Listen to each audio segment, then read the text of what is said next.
The Mike Wagner Show is powered by Sonic Web Studios. Hi, this is Mia Mosinzia, also known as Mia No Time for Love. Check out my latest book, Missing, available on Amazon. The Mike Wagner Show, also brought to you by The Sweet Psalmist by Serena Wagner, available on Amazon, highlighting the Book of David.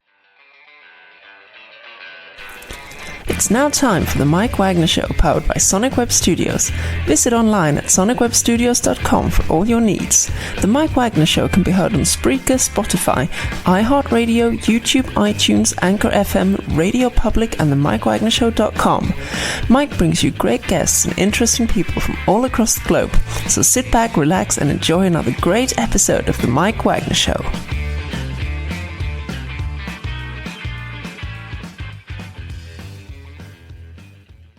Hey everybody, it's Mike from the Mike Wagner Show, powered by Sonic Web Studios, brought to you by official sponsor of the Mike Wagner Show, international warring author Mia Mosinzia, Missing, available on Amazon, paperback and ebook, coming soon, Missing 2, Double Suspense, Double the Fun. Check it out on Amazon.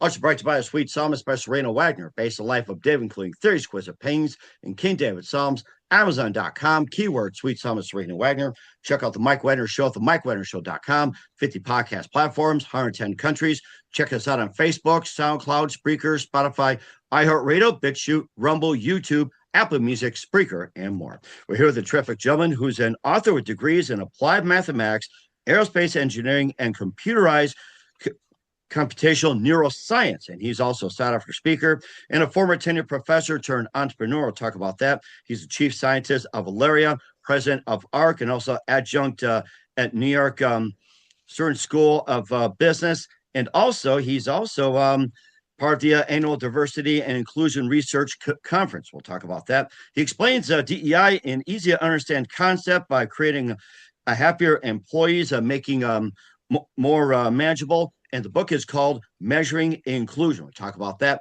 Live, ladies and gentlemen, Plus Dudes in beautiful downtown New York City, the amazing author of degrees in applied math, aerospace engineering, and computational neuroscience. Sought-after speaker with the book Measuring Inclusion, the multi-talented Paolo Gaudiano. Paolo, good morning, good afternoon, good evening. Thanks for joining us today. Thank you, Mike. It's a real pleasure meeting you, and it's quite an honor to be here. Thank you so much. Well, it's great to have you on board, Paolo. You're an author of degrees in applied mathematics, aerospace engineering, computational neuroscience. You're a sought-after speaker. You're also a former tenured professor, land entrepreneur. You're a chief scientist at Aleria, president of ARC, and adjunct at New York's School of Business, and chairman of the annual Diversity and Inclusion Research Conference. You also explain DEI in easy to understand format, and the book is called Measuring Inclusion. For getting on, Paolo, tell us how I first got started.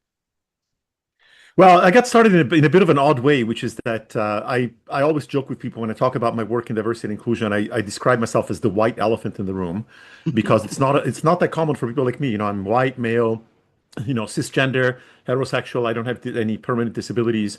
And so I often, people often ask, what are you doing in working in the space of diversity and inclusion? I came into the space officially as a profession about 10 years ago. Sorry, when I saw an opportunity to apply work that I've been doing first in academia and then as an entrepreneur and consultant. I thought I could apply that to try to understand whether it's possible to show a company how much money they may be able to make by actually treating their employees better. And I felt that a lot of the work that was being done at the time in diversity, equity, and inclusion was motivated more about issues of fairness and justice. But I felt that ultimately, if you want to consider a business leader, if you want to consider, tell a business leader and convince them that they should embrace some of these ideas, you have to use arguments that make sense to them. And if you're a business leader, the one thing that really makes the most sense for you is, how do I make more money? And part of that is, how do I make sure that my employees are fully engaged and fully productive? And that's really the angle that I came into it. And that was 10 years ago. And since then, as you mentioned, I've been working with, I created a startup called Aleria, where we have developed software that actually helps companies to measure inclusion. And I can tell you more later about what that's all about. The book that I wrote last year called Measuring Inclusion essentially describes the methodology, but more importantly, it talks about this idea that there's a lot of misunderstanding about diversity, equity, and inclusion. And there is a way of actually embracing that without creating backlash, without upsetting white people, and in a way that actually directly links to the well-being of companies. So that's my story. Mm-hmm. And how would you describe the myths of the DEI? It's like, what are some of the myths that you would debunk? Well, I think that the diversity, equity, inclusion has been turned into this political hot potato, especially right now, which I think is very unfortunate because what I'm hearing is that people from, if I want to think of it as both sides, right? There are the people that really think that DI is a terrible thing and the people that think that DI is a wonderful thing. I honestly hear a lot of mistaken arguments from both sides. And let me start by the mistakes that I see on the pro DEI side. My biggest concern, and I wrote about this actually as early as 2018, so 7 years ago, I wrote an article in Forbes in which I said, if we continue to focus on diversity alone as the target of our initiatives and as the measurements that we use, it's going to lead to backlash. And I quite literally said it's going to get white men to complain about reverse discrimination and it's going to spread to other parts of society. And lo and behold, that's exactly what happened. And the problem is that diversity in and of itself, I'd like to use an analogy. If you walk into your house in the winter and it feels really cold, you look at the thermostat, it reads 50 degrees Fahrenheit. I know how to fix it. I light a match under the thermostat. And look, now it reads 70, 80, 90 degrees. But meanwhile, the windows are open and the front door is drafty, the roof is leaking, and I may actually burn the house down. And that's exactly what happened. The diversity of a company is a snapshot in time. It's like your balance sheet of how your people are inside the organization, and it reflects everything that happens. The fact that your diversity may not be as good as you would like it to be is not really the issue. It's the outcome. It's the result of the fact that there are some groups of people in your organization that are treated better or worse than other groups. One outcome of that is that the people that are not treated as well are going to be likely to leave, which means that you're going to have fewer of them, so you have less diversity. But just hiring more of those people is a big mistake because it means that you're potentially bringing people into an environment when they're not welcome. So instead, my argument, which then when I go to the other side of the fence, when I talk to business leaders, I say, look, don't think about DI as corporate social responsibility or an act of charity. Here's the way that you can think about it. If you have, let's say, two groups of people, let's say that you have men and women in your company. And let's say that women, for whatever reason, you're creating an environment where they're less welcome than men. They're less able to perform their work. So what happens? They're less satisfied, which means that they will produce less. And we know it's a very well documented fact that satisfaction is linked to your productivity and the quality of your work. So you're immediately losing money because a group of your people, in this case women, are producing less than they could if they were treated the same way as men. But secondly, these women are much more likely to leave. And we know that that's also true, that people that are less satisfied, they will leave. And we know that replacing employees is a very, very costly, disruptive, time-consuming process. So if you have a condition in your company in which some of your employees, whether because of their gender or because of their sexual orientation or because of their ethnicity, whatever the case might be, if they're treated less well, if they have different experiences, that have nothing to do with their skills, that have only to do with their identity, you're shooting yourself in the foot because you're losing money through lower productivity and lower retention rates, which also manifest themselves as diversity. So you see, the point is, I'm trying to bring everybody together, say, look, we all want the same thing. We all want to be able to get a job for which we're qualified, regardless of what we look like. And if we're working in that company and we're doing well, we want to be able to succeed and get compensated properly and get promoted and do all these other wonderful things. That's what everybody wants. But then we get tied up in these arguments about diversity and meritocracy and fairness and justice and reverse discrimination. And we confuse things in a way that is completely unnecessary. And my book and my work really makes it blindingly clear that we really all want the same thing, and we just have to come up with the right metrics, the right definitions, and a way of linking the behaviors and experiences of the people to the ROI of the company. And that's essentially what I do. You mentioned something about, was it meritocracy? What is that? Meritocracy. So meritocracy, it's a very interesting term because people today in business talk about meritocracy as sort of an idealistic situation in which people advance in an organization because of their merit, because of their performance, not because they're black or because they're women or because of disability or because they're white or whatever the case might be. Now, what's interesting is that, so the idea is that a meritocracy means, it's basically a hierarchical system in which people advance based on their merit. The problem is that as much as people tout meritocracy as being a wonderful thing, and they say, oh, diversity, equity, inclusion destroys meritocracies because now we got to hire these people that are less qualified, which is a whole different argument that is also very deeply flawed. But even if it was true, the problem is unless you define what a meritocracy actually is, and you quantify it and you show me that it actually makes your business work better, then it's just an ideology. And so right now what's happening today is that we have these people that are talking about this ideology of meritocracy. And by the way, any listener that has ever said, I think meritocracy is great, I would challenge you to the following. Find me one company, one, where somebody has actually taken the time to define meritocracy in a way that is clear and measurable, and that they've actually measured the impact of meritocracy over time and shown that their definition of meritocracy actually leads to greater results. If you can find one company that has ever done that, please let me know, because I've never seen that. People talk about meritocracy, but they don't actually do anything about it. And so my encouragement is, let's recognize that it's an ideology that we all aspire to. But the thing is that we want meritocracy for everyone, which is better for people that have been excluded from the meritocracy. And it's better for companies that will make more money by having an environment in which more people are contributing, more people are generating more revenues, more people are going to stick around instead of leaving your company and going to your competitors.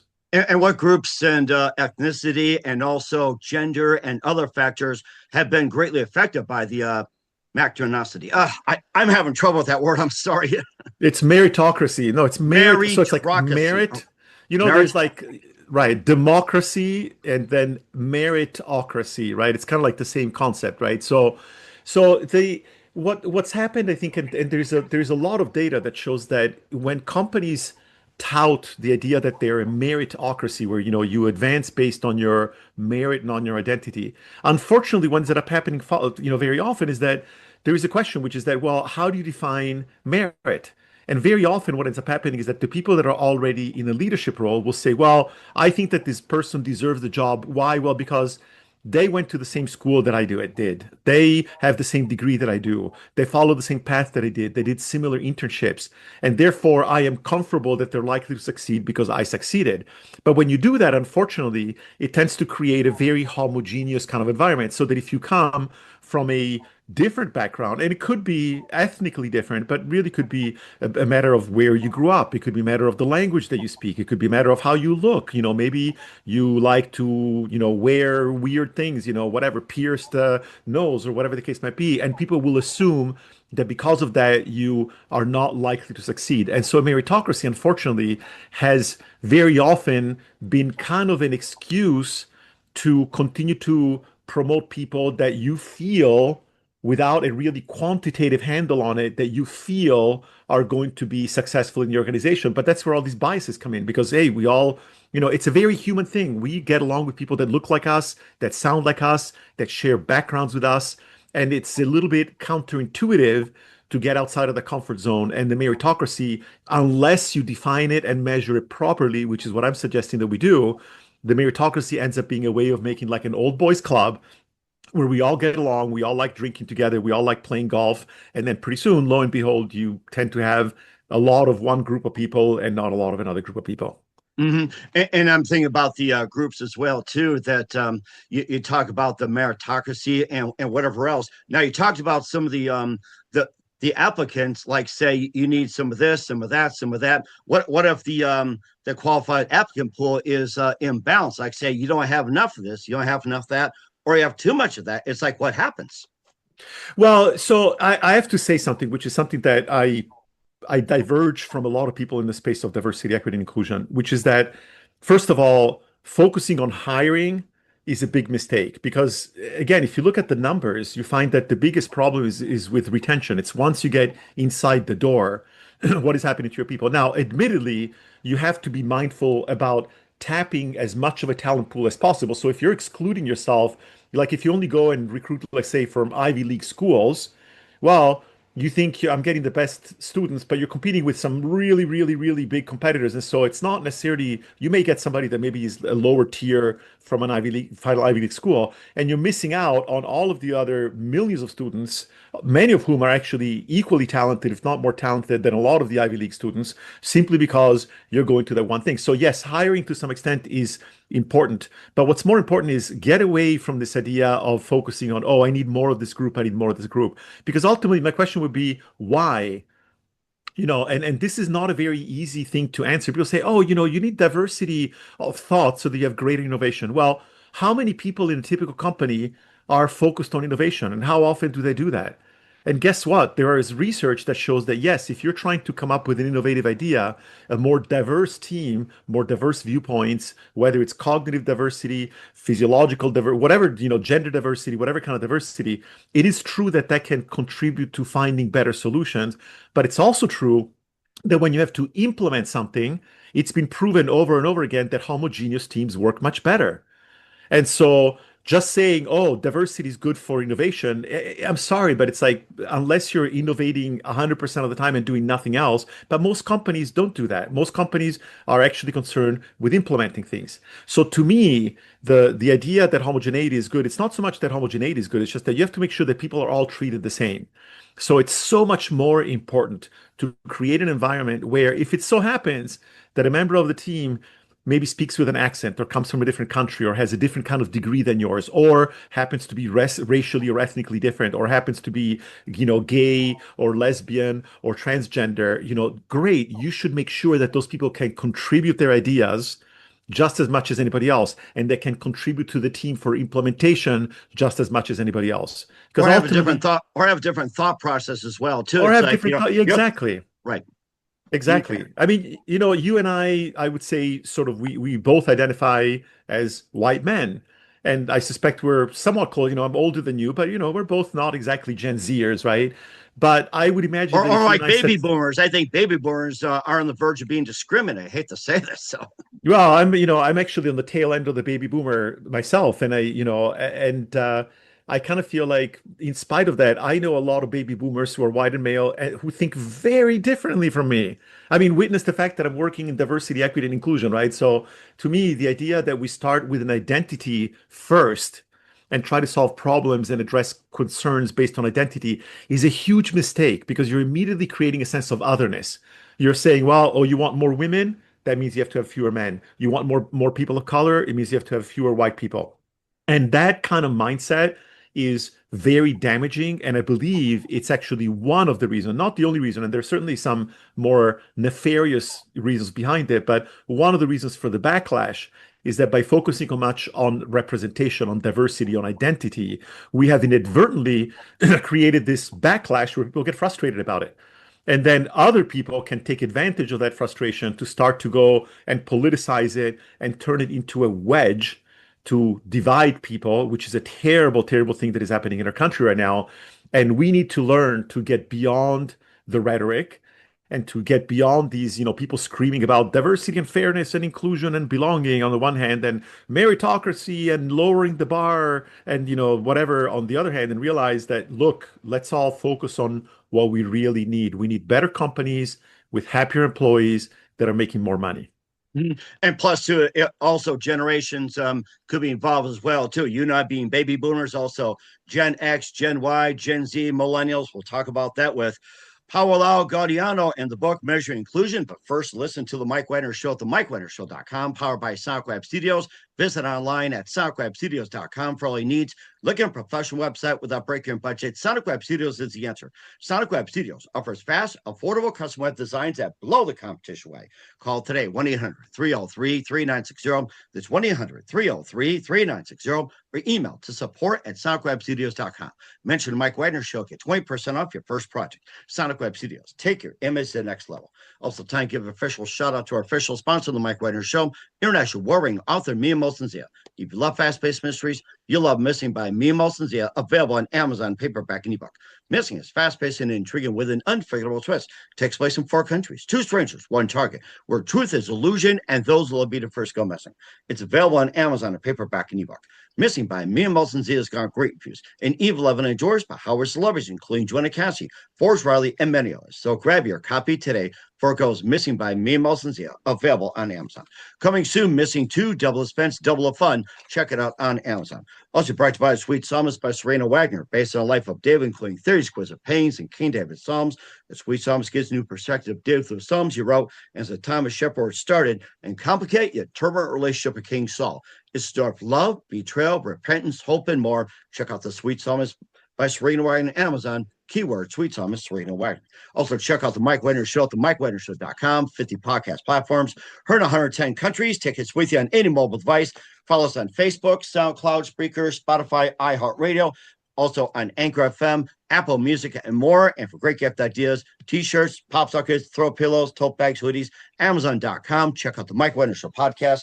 And for more great gift ideas, go to Amazon.com/me and Molson Zia. Great books, merchandise, more. And support the Mike Wagner Show on Anchor FM, PayPal, and the MikeWagnerShow.com. We're here at the multi-talented author, sought-after speaker with degrees of applied mathematics, aerospace engineering, computational neuroscience, Paolo Gaudiano here on the Mike Wagner Show. And tell us about your background with applied math, aerospace engineering, computational neuroscience, and how'd you first get inspired by that?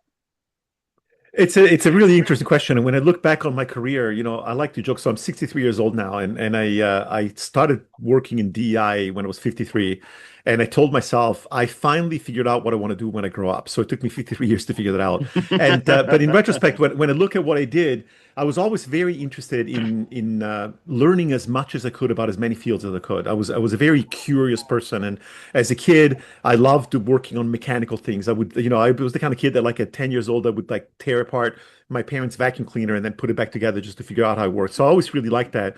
And so I wanted to study engineering. I learned to use computers like early on when I was in high school, actually. When I first came to the States, I was my last year of high school. I lived with a family. I was an exchange student, if you will. And we bought one of those very, very first Apple IIe's, right? We're talking about in the late 1970s. Oh, wow. Like those big ones, like the Lisa, the Mac, and all that. Oh, my Exactly, goodness. exactly. And so I was fascinated with stuff. And so when I started to study, I loved mathematics too, but I saw that I was interested in the applications of mathematics. And so I was able to get into a degree program in applied mathematics, which was a great excuse to learn a lot of math, but also learn a lot of engineering. So I was taking engineering courses from many different departments. And toward the end of my undergraduate, I was involved with some projects that had to do with aerospace. There was a group of students that was going to send up a project up on the space shuttle. And unfortunately, later the space shuttle blew up, so that experiment never really took off to the ground, quite literally. But we ended up being involved with that. And I also took a course on how the brain works from an engineering perspective. And I thought, oh my God, this is the most amazing thing that I've ever learned. And so I wanted to study that. And there was a professor at the time who was in aerospace engineering department that was studying what was called neural networks, which today we called AI. And so he invited me, said, do you want to be my, work on me on a master's degree? So I had a master's degree in which I learned about neuroscience. I learned how the brain works. But at the same time, I learned everything about computational fluid dynamics and, whatever, orbital dynamics and all kinds of things about aerospace engineering. And I went to NASA for some projects. And so it was kind of 2 degrees for one.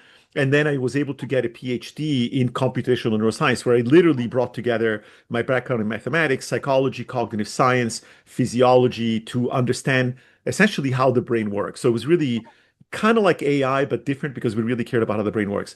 All of that taught me one very, very important thing. And I know this sounds like a crazy connection to where I am today, but I was fascinated by how neurons in your brain, which individually are they're very noisy. They're not very accurate. If you look at 1,000 neurons in your brain, they're all different from each other. Imagine making a camera where all of the photosensors are all completely different from each other. Like, it would never work. Somehow the brain magically creates these circuits that make it possible for you to do things like see and speak and move your hands, which us Italians do a lot more. And so that's what I was studying. And what it taught me was a way of quantifying the link between an individual and the collective. So whether it's a neuron inside your retina or inside your brain, and later I applied that to people inside an organization, or drivers on a highway, or users on a computer network. Or a lot of the work that I did also was, for example, looking at marketing, understanding how people behave in the context of, let's say, a marketplace where they're buying and selling things.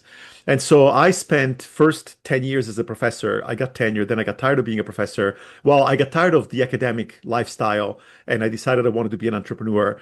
And then I spent about 15 years in a company where we use these computer simulations to solve really complex problems that had to do with managing people. And then I was personally interested in DI. And then in 2015, 10 years ago, I had this light bulb moment where I was sitting on a session about DI. And as I was hearing people talk about the experiences that they had and struggling to find solutions, I thought, well, maybe I can take my work and use it to quantify the impact of diversity, equity, and inclusion. I got super excited about it. I dropped everything else I was doing. I spent about a year doing my own research. I built those computer simulations, and that's how I got into it. So in a way, my background, my mathematical background really helped me to think very logically about things. My engineering background makes me appreciate building things. Then the fact that I was a teacher is one thing that I love to do is I love to do public speaking, whether it's podcasts or presentations. I mean, I literally do. I've done, this is today is my 40th presentation since the beginning of Oh the my year. goodness. Wow. So yeah, Congratulations. no, and I love taking complex ideas and making them simple for people. And then that's the teacher in me. And then eventually the diversity, equity, and inclusion kind of brought together all the pieces of my background, my business experience, my entrepreneurial experience, my scientific experience, my experience understanding people, and my passion for ultimately trying to make the world a better place. Not because I believe in, like, again, unicorns and fairies, but because so often I see people wasting their time and energy hating on each other and fighting each other instead of saying, can we find a common ground that we can all agree on, so that instead of pushing in different directions, we're all pushing forward? Because I think that when you do that, you make better progress. And so really my entire career, all aspects of it, have really led me to do the work that I'm doing right now. And every morning when I wake up, I am just so grateful that I'm doing my work of that I'm doing, because it's so meaningful to me. Now, since the middle of January, when all of these executive orders have come out, basically trying to destroy the field of DI, things have been tricky.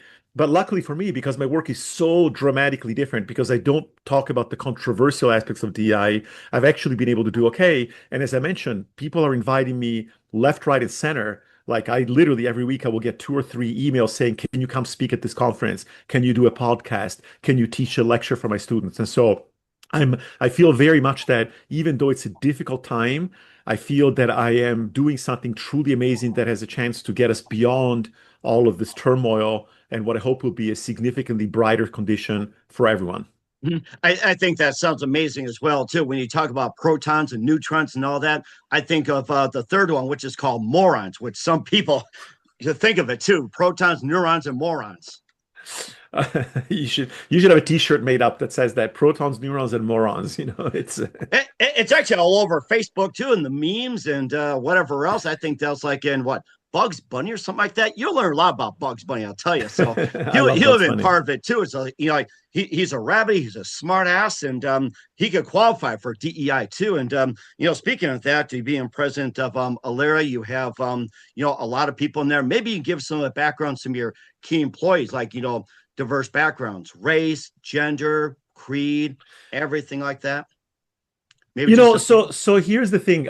So right now our company is actually very small. We're down to only about 3 people because Oh of the wow. fact that, well, we're a startup, and so we're not that old. And really the startup we founded a few years ago, and it's been kind of an interesting.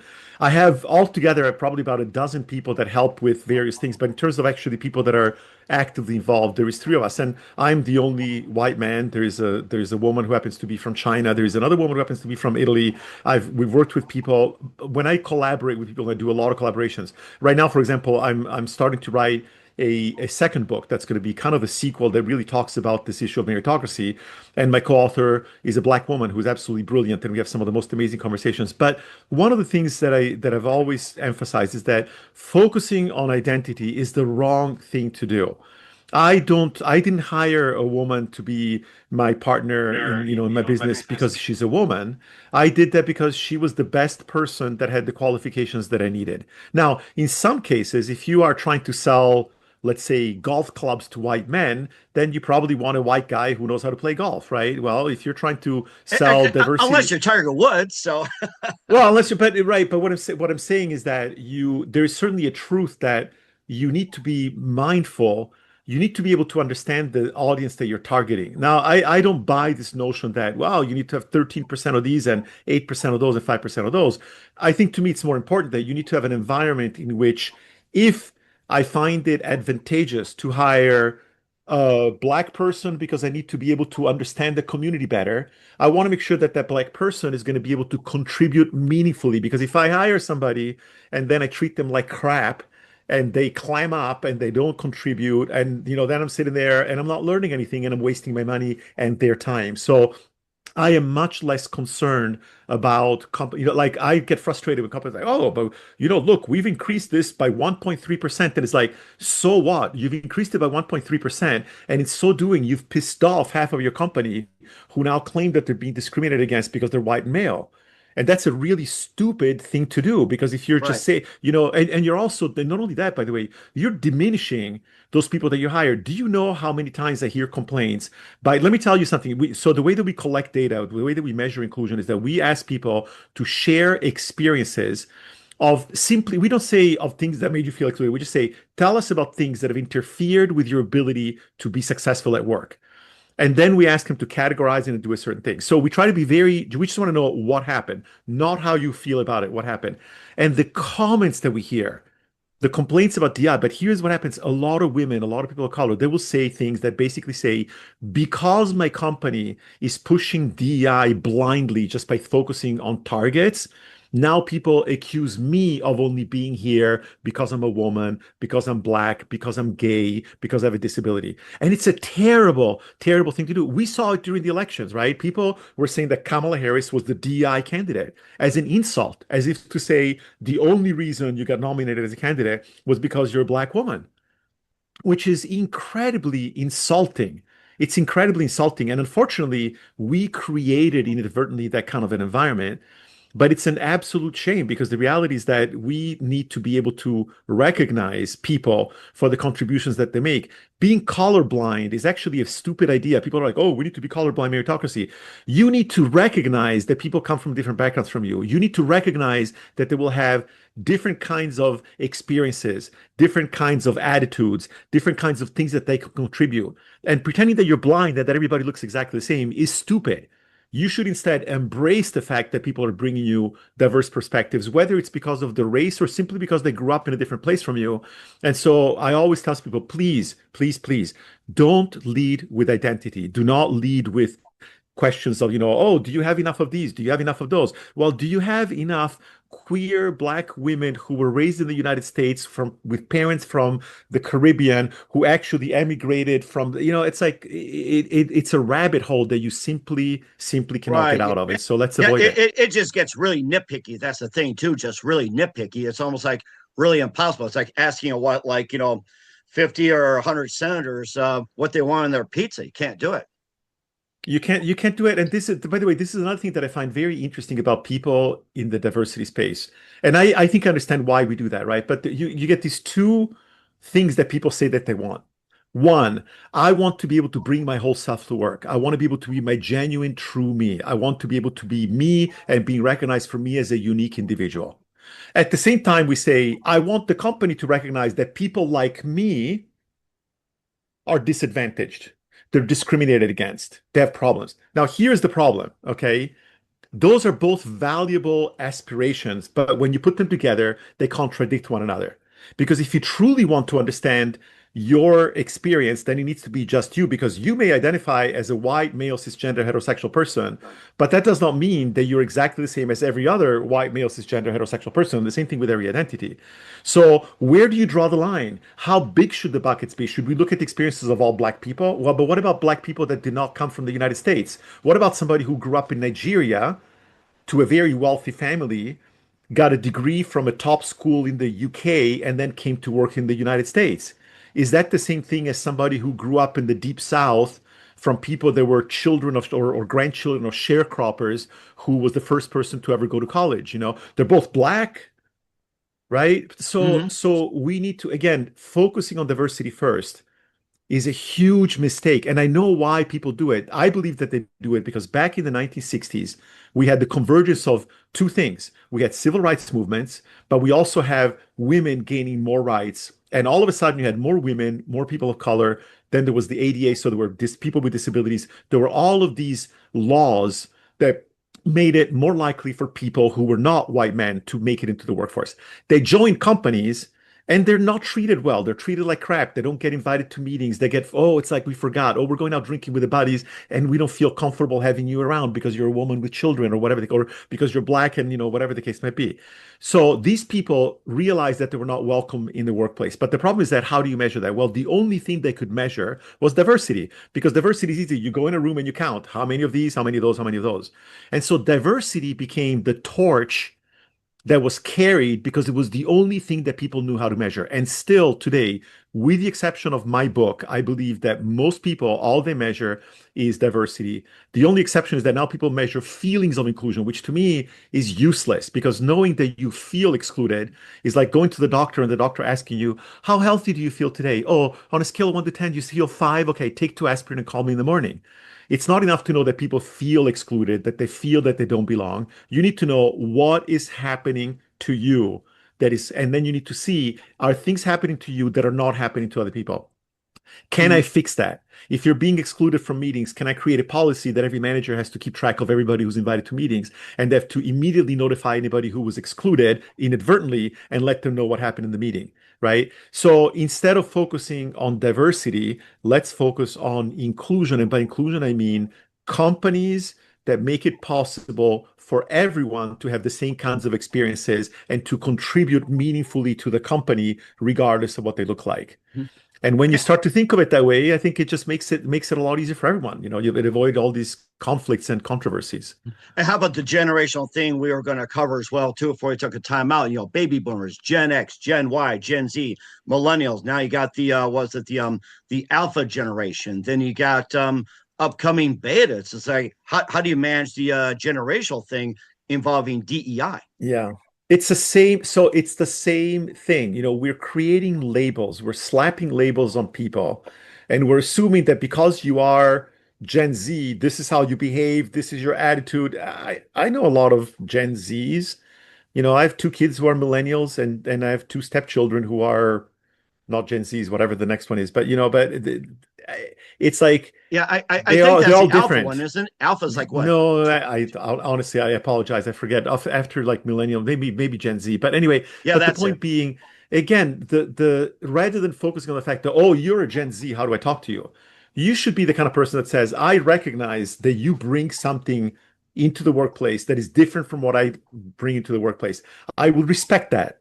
Now, if you suck and you don't show up for work and you have a terrible attitude and you assume that you're entitled to everything and you don't feel like you need to work more than 4 hours a day, I'm going to fire your ass, not because you're Gen Z, because you're not contributing to my company. Right. And it doesn't matter generation, race, or anything. It's just no. Bring, so right. It's really more about be prepared, learn how to measure as a company, measure when there may be some things that are not working properly because they're causing problems for some groups of people. And as an individual, just learn to be a bit more open-minded. But more importantly, I think that ultimately we cannot put the burden on individuals. Like people that are like, oh, we need to do if only people were not racist and prejudiced, if only everybody knew how to treat everybody else, if only everybody, it's like, look, you cannot blame individuals. We are biased. I go to a party, I find somebody Italian, I start speaking Italian to them. I like them because we share a lot of things in common, right? We share a lot of things. We have a lot of things in common. But the point is that as an individual, if you give me guidelines as a company, you create policies that say, okay, here's how you organize meetings. Here's how you make sure that you're assigning projects fairly. Because if I like the Italian guy or the Italian woman when I'm talking to them at lunch and we sit in a corner speaking Italian, that's okay. But if when the time comes to assign clients, I give that person the best clients because I like them, that's the problem. Because all of a sudden, all the Italians in my company are getting all the best projects. And then guess what? When performance review comes around, oh yeah, they're great. Look, they got all these great clients. They sold more stuff. And it's not because they're better, it's because they're Italian. That would be wrong. And this is the mistake that we're making. And so the best way to do that is not to say, stop liking Italians. That's bullshit. You can't do that. I like Italians and I'm always going to like Italians, right? And it's the same thing, whether it's political, religious. Of course, if you happen to be a very spiritual person, you're going to be more likely to have a meaningful conversation with somebody who's also a spiritual person. If you're an atheist, you're going to be more comfortable speaking with another atheist. That's not the problem. Don't fix that. Don't try to break those unconscious biases. Create policies, processes, and systems that minimize the negative impact on people that may result from those biases. Your meeting schedule should be very structured. Your performance evaluation should be structured. Who gets mentoring should be structured. Who gets promoted, how much people get paid. All of that should be structured in a very clear way that strips out subjective ideals. And when you do that as a company, you will have created a meritocracy. You will have created an environment in which people are promoted, advanced, compensated because of the work that they do, not because of what they look like. And doesn't that sound appealing and easy instead of, oh, you're a bad person because when you see black people, you get scared and you think that they might be criminals. That kind of stuff is decades of being bombarded by the media, by entertainment industry that taught us today's that, social media too. So I've noticed and social media is really hammering it. Oh my those God. kinds of built-in reactions are unavoidable. But what you can do, you can learn to recognize them, and you can also be given guidelines that say, here's what you need to do in the context of a corporation. This is what we expect of you. This is how you should behave. These are the policies that you should follow. And if you can do that, life is going to be a lot easier. You're not going to be it's not about, oh, now you need to go hire a person like this because we don't have enough of them. Yeah, because maybe you go hire a person like that and then they're not qualified, and then it makes everybody else look terrible. And it makes you frustrated because now you hired somebody in your team that is incapable. When people talk about, I don't want to lower the bar, amen to that. But show me the bar.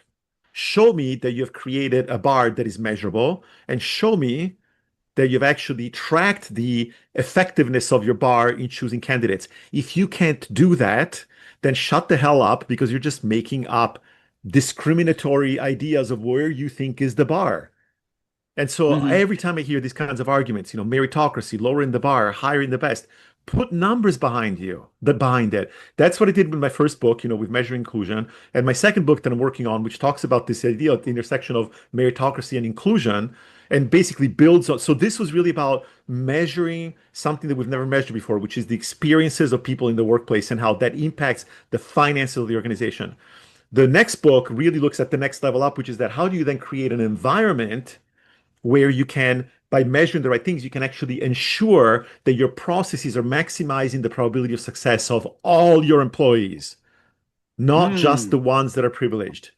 And right? I think that'd be great for bonus time and everything else is what we need. And more in the book, Measuring Inclusion, with Paolo Gaudiano in a minute. You're listening to The Mike Wagner Show at themikewagnershow.com, powered by Sonic Web Studios, brought to you by official sponsor of The Mike Wagner Show, international warring author Mia Molson's Missing, The Sweet Psalms by Serena Wagner, based on life of Dave, including 30 exquisite paintings and King David Psalms, Amazon.com, keyword Sweet Psalms Serena Wagner. We'll be back with the multi-talented Paolo Gaudiano of Measuring Inclusion after this time. The Mike Wagner Show is powered by Sonic Web Studios. If you're looking to start or upgrade your online presence, visit www.sonicwebstudios.com for all of your online needs. Call 1-800-303-3960 or visit us online at www.sonicwebstudios.com to get started today. Mention The Mike Wagner Show and get 20% off your project. Sonic Web Studios. Take your image to the next level. Hey there, Dana Alexa here, American News anchor. Hey, let me ask you something real quick. Why do you read a book? You're buying a story, a thought, a message. And a good book entertains and inspires. And that's exactly what Missing by award-winning author Mian Zia does. I have his book right here. And it's based on real events with relatable characters that hook you from start to finish. I personally love this book. It's super powerful and meaningful. You can actually get it on Amazon right now. The Mike Wagner Show is brought to you by Serena Wagner's book, The Sweet Psalmist, now available on Amazon. This book includes 30 exquisite paintings by well-known and unknown painters and King David Psalms. The Sweet Psalmist gives us a new perspective on his life in this book. Through the Psalms he wrote, his time as a shepherd in the field is where the book starts, and it goes on to describe his complicated and turbulent relationship with King Saul, as well as other events. It's a story of love, betrayal, repentance, and more. It also offers advice on approaching God and living a life that pleases him. Check out the book, The Sweet Psalmist by Serena Wagner, now available on Amazon. Keywords, Sweet Psalmist, Serena Wagner. Hey, this is Ray Powers, and boy, are you in luck.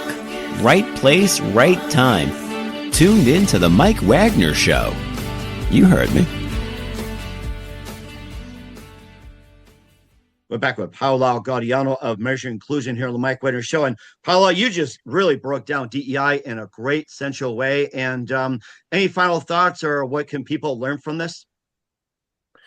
The only thing that I would say is that, unfortunately, there are economic and political forces that benefit from creating division in our country, that benefit from creating hatred between groups of people, because it makes it easy to polarize people and then pull them into your camp and get their votes, get their money, get their support for your laws and things of that sort. That division is harmful. That division is not healthy. It's very easy to fall into that. So my appeal to people is, let's recognize that, with very, very few exceptions, with the very, very, very most extreme people, a lot of people in the middle are reasonable, and we all want the same thing.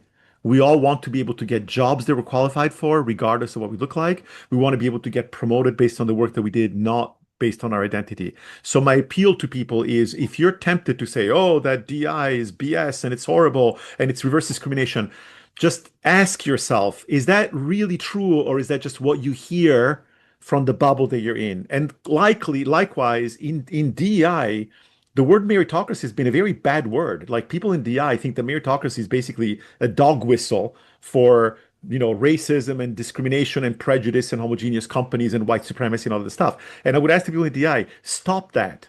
Start realizing that the people that you think, the views they hear from the other side are very, very extreme views that are not representative of what most people want. And I really firmly believe that if we just let go of the hatred and recognize that there are these politicized, polarized arguments that are really flawed, and come back to what we truly all want, I believe it will be a much better society. And I believe that it will make companies that make a lot more money. And, and employees that would be a lot happier, which is why the title of my book, it's Higher Profits and Happier People. That's what I want. That's what I want for my clients. That's what I want for my friends. That's what I want for people in my family. And I hope that a lot of your listeners will appreciate that as well. And certainly as well, too, you really put in a nutshell, Paolo. Where can we find your book, Measuring Inclusion, at? So pretty much any bookseller. If you go, by the way, right now, if you go to Amazon.com and you look up Measuring Inclusion, it's the only book with that title. My publisher, we actually have won now 3 awards with this book. And to celebrate that, my publisher has dropped the price on the Kindle version to only 99 cents. And one thing that I would like to encourage people to do is, okay, great, I can buy a book for 99 cents. But here's another thing you can do with Amazon. You can buy multiple copies and you get individual redemption codes that never expire. So if you spend $20 and you buy 20 copies of my book, you can give 19 of them away to your colleagues, your friends, make it a Christmas gift, because these things never expire. And so I would highly encourage listeners, take advantage of this amazing opportunity, buy multiple copies of my Kindle book, give it away to people, or buy one, read it, and if you like it, then go back and buy a bunch more. The sale is going to go on through the summer, but I'm really hoping to get the word out. I get whatever, I might make 20 cents every time somebody buys a Kindle book. I'm not going to get rich, even if I sell 10,000 copies. That'll be what, $200, right? I mean, it's so $2,000. Better than Spotify. Yeah, maybe, but still, but the point being, I really hope that people go out and read the book and help me to get the word out, because I think it's a very, very dark time right now, and I think that we can make things much better. And that's a great idea what you're doing, Paolo. And what's your website? My website is aleria.tech, and that's spelled ALERIA.tech.